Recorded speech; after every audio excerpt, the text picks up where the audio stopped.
mund të them me bindjen time personale që dhe ata që janë në Amerikë, që unë e njoh Amerikën shumë shkurt, ata emigruar herët. Shumë herët, ata vetëm nga turpi nuk kthehen në Shqipëri, sepse ata jetojnë shumë keq dhe sëmurën, vdesin, kalojnë depresion, këtu nuk kthehen, por do të kthehen. Do vi momenti. Në optikën tuaj, mendimi juaj, breziri, apo ish problem familjarët e tyre për mundin dhe sakrificat me cilat një pjesë e mirë prej tyre i kanë rritur dhe arsimuar? Unë mendoj se po. Mendimi është po që breziri ka ndërgjegje. Edukimi vjen gjithmonë në rritje. Do të jetë gjithmonë kështu. Ashtu si fëmijët në Gjermani që dhe ata janë shpërblejnë prindërve. Të gjitha sakrificat. Ata janë natyrisht një shoqëri më e avancuar, neve jemi përpara.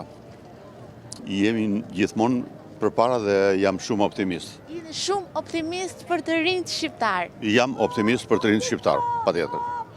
Të cilët me fjalë duke përjashtuar shumë gjëra, shumë të rralla, ngjarje negative që ato janë natyrisht të dëmshme, por ama shumica është pozitive dhe shumë e mirë.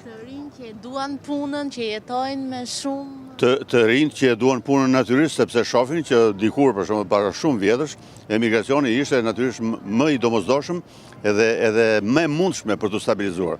Tani bëhet gjithmonë dhe më e vështirë. Emigracioni është shumë i vështirë. Vendi jot është shumë i bukur dhe shumë mundësirat janë këtu. Mund të them me bindjen time personale që dhe ata që janë në Amerikë, që unë e njoh Amerikën shumë shkurt, emigruar herët. Shumë herët, ata vetëm nga turpi nuk kthehen në Shqipëri, sepse ata jetojnë shumë keq dhe sëmurën, vdesin, kalojnë depresion, këtu nuk kthehen, por do të kthehen. Do vi momenti. Mendoni që një ditë do të kthehen? Një ditë do të kthehen patjetër, Shqipëria shumë e bukur. Mirupafshim. Ju uroj më të mirë.